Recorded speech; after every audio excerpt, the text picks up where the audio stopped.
اعوذ باللہ من الشیطان الرجیم، بسم اللہ الرحمن الرحیم۔ السلام علیکم۔ جیسا کہ آپ لوگوں کو معلوم ہے کہ میں نے نئی سیریز کا آغاز کیا ہے، اور وہ ہے فتنے، یعنی 21ویں صدی کے فتنے، یعنی ہماری اس دور میں کون کون سے فتنے موجود ہیں اور ہمیں کن کن فتنوں کا سامنا ہے۔ ابھی تک ہم اس کے بارے میں کیا کیا معلوم کر چکے ہیں کہ فتنے ہوتے کیا ہیں اور فتنوں کے اقسام کیا ہیں، فتنے کے اصل معنی کس کس معنی کے لحاظ سے یہ قرآن شریف میں ورڈ آیا ہے۔ تو آج ہم معلوم کریں گے کہ اولاد کا فتنہ کیا ہے، اور یہ بہت اہم فتنہ ہے۔ اولاد ایک آزمائش ہے۔ اللہ رب العزت انسان کو اولاد دیتا ہے اور اس سے اس کی آزمائش کرتا ہے۔ انسان اس اولاد پر جس انداز کی محنت کرے گا، جس قسم کا ماحول اسے فراہم کرے گا، جیسی اس کی تربیت کرے گا، ویسے ہی اس کے نتائج مرتب ہوں گے۔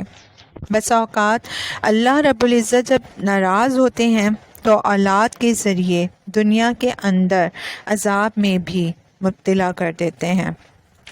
نفسانی خواہشات کے فتنوں میں دوسرا بڑا فتنہ اولاد کا فتنہ ہے۔ اولاد بھی ایک آزمائش ہے۔ یہ انسان پر منحصر ہے کہ اس کو اپنے حق میں رحمت بنا لے یا زحمت۔ اللہ رب العزت انسان کو اولاد دیتا ہے اور اس سے اس کی آزمائش کرتا ہے۔ اب انسان اس اولاد پر جس انداز کی محنت کرے گا، جیسا ماحول اسے فراہم کرے گا، جیسی اس کی تربیت کرے گا، ویسے ہی اس کے نتائج مرتب ہوں گے۔ اللہ رب العزت سورہ انفال میں فرماتا ہے، آیت نمبر 28 ہے کہ بے شک تمہارا مال اور تمہاری اولاد تمہارے لیے فتنہ یعنی آزمائش ہے۔ یہاں فتنے کا ورڈ آزمائش کی سینس میں آیا ہے۔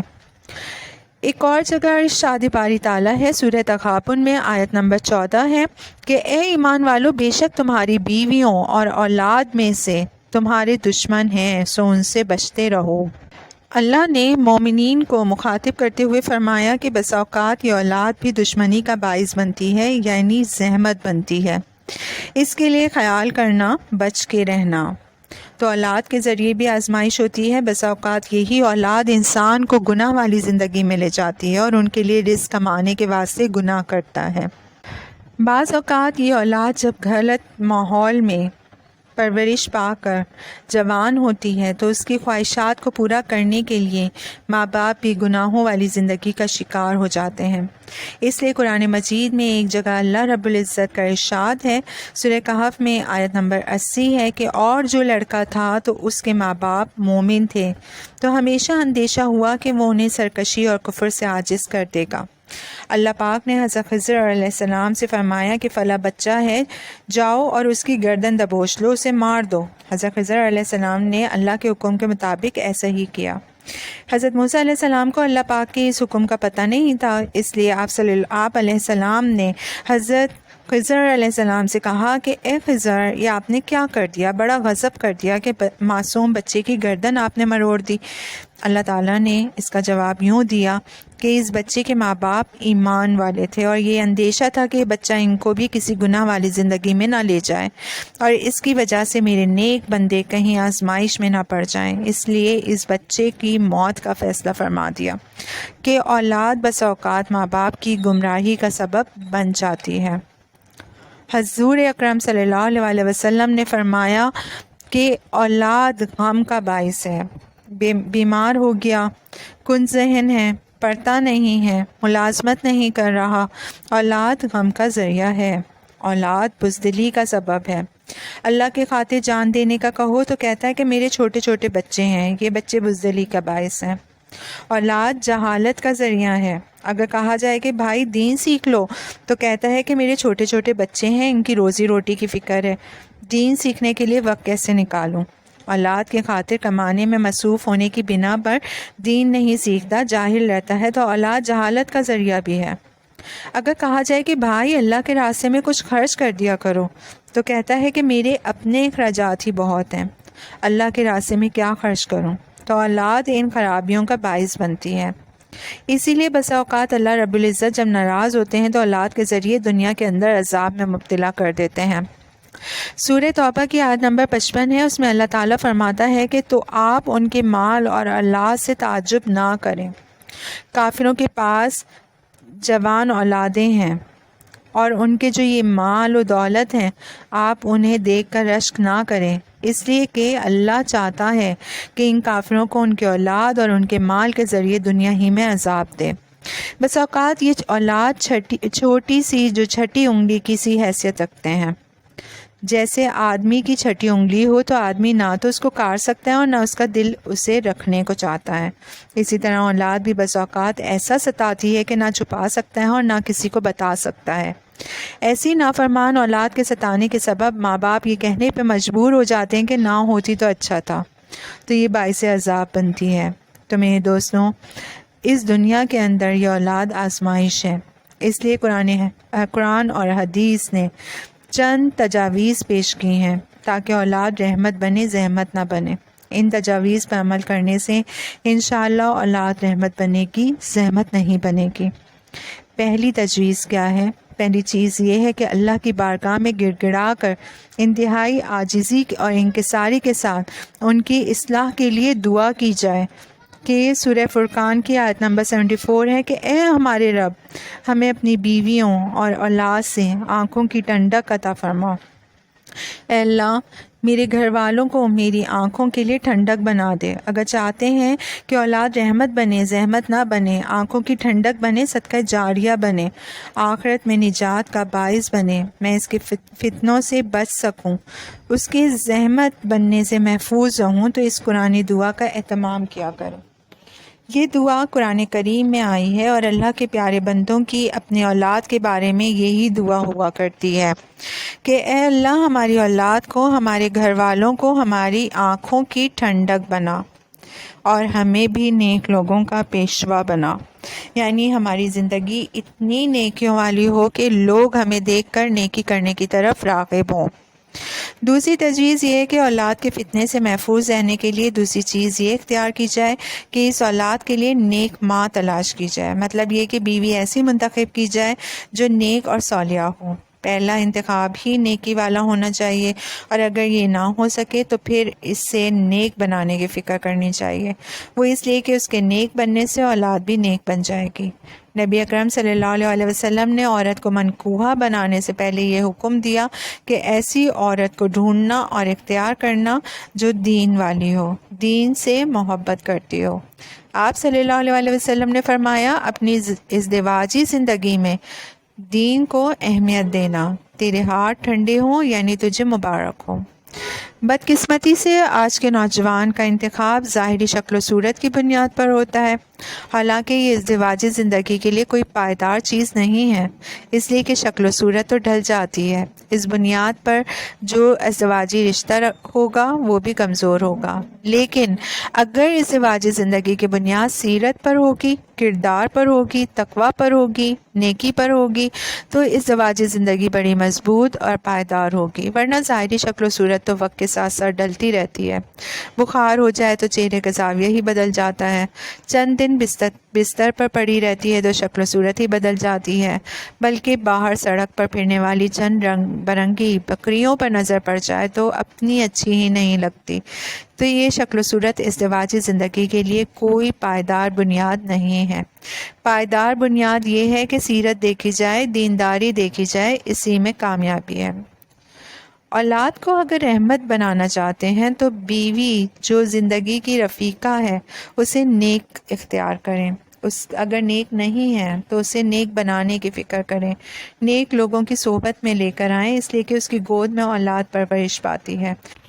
جب بچہ ماں کے سینے سے دودھ پیتا ہے تو ماں کے اندر کے خیالات بھی اس میں منتقل ہو جاتے ہیں، اندر کے جذبات بھی منتقل ہو جاتے ہیں، اندر کی ایمانی کیفیات بھی منتقل ہو جاتی ہیں، اندر کی حیا بھی منتقل ہو جاتی ہے۔ بچہ اپنے ماں باپ کو جو کچھ کرتے ہوئے دیکھتا ہے تو وہ سب کچھ اس کے دل و دماغ پر نقش ہو جاتا ہے۔ تو اولاد کو نیک بنانے کا دوسرا نسخہ یہ ہے کہ رفیق حیات نیک ہو۔ تیسری تجویز یہ ہے کہ اولاد کو نیک بنانے کے لیے جو تیسری چیز ان کی ایمانی تربیت کا انتظام کرنا ہے۔ اولاد کو ایسا ماحول فراہم کیا جائے کہ جس میں ایمانی تربیت ہو، اس کی نشو و نما اچھی ہو۔ تین چیزیں ہیں، بچہ یا تو گھر میں ہوگا یا دوستوں میں ہوگا یا کسی تعلیمی ادارے میں ہوگا، تو ان تین چیزوں یعنی گھر، دوستوں اور تعلیمی ادارے کی رعایت رکھی جائے کہ گھر کا ماحول کیسا ہے، اس کے دوست کیسے ہیں، اور جس تعلیمی ادارے کے اندر یہ تعلیم حاصل کر رہا ہے اس کا ماحول کیسا ہے۔ آج کل تو ماں کی تربیت تھوڑی کم ہو گئی ہے، اسکول کی تربیت زیادہ ہو گئی ہے، اس لیے کہ پہلے مائیں 6 سال تک بچے کو اپنی گود میں رکھا کرتی تھیں، اپنے سامنے رکھا کرتی تھیں۔ اب وہ کہتی ہیں کہ یہ 2 سال کے بعد ہی اسکول پہنچ جائے۔ آخر میں نے شاپنگ کرنے بھی تو جانا ہوتا ہے، میں نے ملازمت پہ بھی تو جانا ہوتا ہے، بلکہ ادھر ماں ملازمت کے لیے جاتی ہے اور ادھر بچہ تربیتی اداروں میں چلا جاتا ہے۔ اب تو بچوں کی نگہداشت کے ایسے ادارے مطلب بیبی ڈے کیئر سینٹرز وغیرہ کے قیام میں روز بروز اضافہ ہوتا چلا جا رہا ہے، جہاں ملازمت پیشہ خواتین اپنے بچوں کو دن بھر کے لیے ان اداروں میں رکھوا کر اطمینان سے ملازمت پر جا سکتی ہیں، اس لیے کہ ان کو بینک میں ملازمت کرنے کے لیے جانا ہے، فلاں اسٹور پر جانا ہے، سوشل ورک کرنے کے لیے جانا ہے، لہٰذا بچے کو اس ادارے میں بھیج کر وہ اپنے کام پر چلی جاتی ہیں۔ اب وہاں کون ان کی تربیت کر رہا ہے، کون نشو و نما کر رہا ہے، اس بات کا کوئی خیال نہیں، کوئی احساس نہیں۔ تو اولاد کی تربیت اچھے ماحول کے اندر ہونی چاہیے، اور اس کے لیے 3 باتیں بہت بنیادی ہیں: گھر کا ماحول، دوست اور تعلیمی ادارہ جہاں وہ تعلیم حاصل کر رہا ہے کہ وہاں کیسا ماحول ہے۔ ان 3 چیزوں سے بچے کی تربیت پر اثر پڑتا ہے۔ بچہ جو کچھ دیکھتا ہے وہ اس کے دماغ پر نقش ہو جاتا ہے۔ ہم سمجھتے ہیں کہ بچہ ہے، اسے شعور نہیں، اس غیر شعوری دور کے اندر بھی وہ بہت کچھ سمجھ رہا ہوتا ہے۔ یہی وجہ ہے کہ اگر آپ بچے کے سامنے میمن زبان بولیں گے تو وہ بھی میمن زبان بولے گا، اسے وہی تو نہیں آتی کہ تم میمن ہو، اس لیے میمن بولی بولو۔ بچپن میں اس نے ماں باپ کی زبان سے جو کچھ سنا ہوتا ہے وہ اس کے دماغ پر نقش ہو جاتا ہے۔ زبان کھولی تو میمن بولنے لگ گیا۔ اگر یہی بچہ ماں باپ کی زبان سے لا الہ الا اللہ سنے، قرآن کی آیت سنے، کلام اللہ سنے، اللہ کی حمد و ثنا سنے، تو انشاءاللہ جب پہلا جملہ بولے گا تو لا الہ الا اللہ بولے گا۔ جو اس کے سامنے بولا جائے گا، جو پڑھا جائے گا، جو وہ دیکھے گا وہ نقش ہو جائے گا۔ جب بچہ بچپن کے اندر دیکھتا ہے کہ میرے ٹیچرز کیا کر رہے ہیں، میرے دوست کیا کر رہے ہیں، میرے گھر میں کیا ہو رہا ہے، تو یہ سب اس کے دماغ میں نقش ہو جاتا ہے۔ اس لیے بچے کے ساتھ اچھا بولیں، اچھا رہیں، اچھا رہن سہن رکھیں، تو بچہ خود بخود بچپن سے ہی لاشعوری طور پر اچھائی کی طرف راغب رہے گا۔ تو اولاد رحمت بنے، نعمت بنے، صدقہ جاریہ بنے، اس کے لیے جہاں دعاؤں کا اہتمام ضروری ہے، رفیق حیات کا نیک ہونا ضروری ہے، وہاں یہ بات بھی انتہائی ضروری ہے کہ اسے اچھا ماحول فراہم کیا جائے۔ چوتھی تجویز کیا ہے چوتھی تجویز ہے کہ ماں باپ میں ایمان کا راسخ اور مضبوط ہونا۔ جتنا ماں باپ کا ایمان بڑھیا ہوگا، اللہ سے تعلق مضبوط ہوگا، اتنے ہی اچھے اثرات اللہ تعالیٰ اولاد پر مرتب کرے گا۔ اگر کوئی چاہے کہ اولاد نیک بن جائے لیکن میں خود نیک نہ بنوں تو ایسا نہیں ہو سکتا۔ جب بچہ دیکھتا ہے کہ ماں باپ تو جھوٹ بولتے ہی رہتے ہیں تو وہ بھی جھوٹ بولنے لگتا ہے۔ جب وہ دیکھتا ہے کہ ماں باپ روز لڑتے ہی رہتے ہیں تو وہ سمجھتا ہے کہ شاید یہ بھی زندگی کا ایک حصہ ہے۔ یہی وجہ ہے کہ جن گھروں میں میاں بیوی کا آپس میں اتفاق نہیں ہوتا، آپس کی زندگی خوشگوار نہیں ہوتی، ایک دوسرے پر اعتماد نہیں ہوتا، وہاں بچوں پر بہت نیگیٹو اثرات مرتب ہوتے ہیں۔ بچے احساس کمتری کا شکار ہو جاتے ہیں، اپنے آپ کو بے سہارا سمجھنے لگتے ہیں اور بچپن ہی سے کمپلیکسی، عدم تحفظ، اعتماد کی کمی اور کمپلیکس کا شکار ہو جاتے ہیں۔ ان تمام باتوں سے بچنے کے لیے نیک بننا ضروری ہے کہ نیک ہوں گے تو ایک ہوں گے، اور اگر نیک نہیں ہوں گے تو کبھی بھی ایک نہیں ہوں گے۔ اس لیے اولاد ایک آزمائش ہے۔ اب یہ انسان پر منحصر ہے کہ اس آزمائش میں کتنا کامیاب ہوتا ہے۔ اور اس اولاد کو اپنے لیے رحمت بنانے کے لیے وہ ان اسباب میں سے کون سے اور کتنے اسباب اختیار کرتا ہے جو اللہ اور اس کے رسول نے بتائے ہیں کہ دعاؤں کا اہتمام ہو، رفیق حیات کو نیک بنایا جائے، اسے دینی ماحول فراہم کیا جائے اور خود بھی اپنی زندگی کو بہتر سے بہتر بنایا جائے۔ میرے عزیزوں، یہ اللہ کی طرف سے ایک فریضہ ہے۔ ہر ماں باپ پر جیسے نماز، روزہ، زکوٰۃ اور حج فرض ہے، ایسے ہی اللہ کا یہ حکم بھی فرض ہے۔ سورہ تحریم کی آیت نمبر 6 ہے کہ اپنی جانوں کو اور گھر والوں کو یعنی اولاد کو آگ سے بچاؤ۔ میرا بچہ آگ کی طرف جا رہا ہو تو نیند نہیں آتی، نیند آ بھی رہی ہو تو اڑ جاتی ہے، دسترخوان پر بیٹھے ہوں تو بھوک ختم ہو جاتی ہے کہ بچہ آگ کی طرف جا رہا ہے، لیکن آج میرا یہی بچہ گناہوں میں مبتلا ہو کر جہنم کی آگ کی طرف جا رہا ہے اور مجھے کوئی فکر ہی نہیں ہے۔ وہ باپ بڑا نادان ہے جو اپنی آنکھوں کے سامنے بچے کو جہنم کی آگ میں جاتا ہوا دیکھ کر اس کی حوصلہ افزائی کر رہا ہے، بلکہ ایسے ماحول میں بھیج کر 5,000 10,000 فیس بھی دے رہا ہے۔ کتنی بدقسمتی ہے کہ اولاد کے لیے اتنا پیسہ بھی دے رہا ہے اور ہاتھوں سے اولاد بھی نکل رہی ہے۔ ایسی اولادیں جب بڑی ہوتی ہیں تو ماں باپ کے لیے عذاب بنتی ہیں۔ آج دنیا بھر میں ہر 30 سیکنڈ میں ایک خودکشی ہو رہی ہے۔ اس سے اندازہ لگا لیں کہ ایک دن میں کتنی خودکشیاں ہوتی ہوں گی۔ پھر ان 30 سیکنڈ کے اندر خودکشی کی کوشش میں کامیاب ہونے والا شخص ایک ہے اور کوشش کرنے والے 21 ہیں۔ 20 ناکام ہو جاتے ہیں، اور عجیب بات ہے کہ کون سی نسل خودکشیاں کر رہی ہے۔ 15 سال سے لے کر 30 سال 35 سال کی عمر کے افراد یعنی مرد و خواتین خودکشیاں کر رہے ہیں۔ یہ اسکول، کالج اور یونیورسٹیوں کی تعلیم، یہ جو ٹیوشن سینٹرز ہیں اور جو در حقیقت ٹینشن سینٹر ہیں، یہ ان کے نتائج بد ہیں۔ اسی ماحول کے برے اثرات ہیں کہ آج وہ بچے اور نوجوان جن کی عمریں کھیل کود کی ہوتی ہیں، مزے کرنے کی ہوتی ہیں، ان عمروں کے اندر گناہوں کی نحوست کی وجہ سے اتنے پریشان ہو جاتے ہیں کہ خودکشی کرنے کے لیے تیار ہو جاتے ہیں۔ تو اس کا وبال ماں باپ پر بھی آئے گا کہ انہوں نے اپنی اولاد کو کون سا ماحول دیا تھا، کہاں بھیج رہے تھے۔ ماں باپ پیسہ دے رہے ہیں اسٹیٹس بنانے کے چکر میں کہ لوگوں کو پتہ چلے کہ میرا بیٹا جو ہے وہ فلاں اسکول میں پڑھتا ہے، فلاں کالج میں پڑھتا ہے، فلاں ملک میں پڑھنے کے لیے گیا ہے۔ ارے یہ بتاؤ کہ وہ تمہارا بھی رہا ہے کہ نہیں؟ اس کے دل کے اندر ماں باپ کی عزت کا، عظمت کا، احترام کا جذبہ بھی ہے کہ نہیں؟ تو میرے عزیزوں، اولاد کو رحمت بنائیں، نعمت بنائیں، صدقہ جاریہ بنائیں، اپنی آنکھوں کی ٹھنڈک بنائیں۔ اس لیے 4 اسباب کا اہتمام کریں: دعاؤں کا اہتمام، نیک رفیق حیات کا انتخاب، دینی اور ایمانی ماحول کی فراوانی، اور اپنی تربیت کی فکر۔ شکریہ۔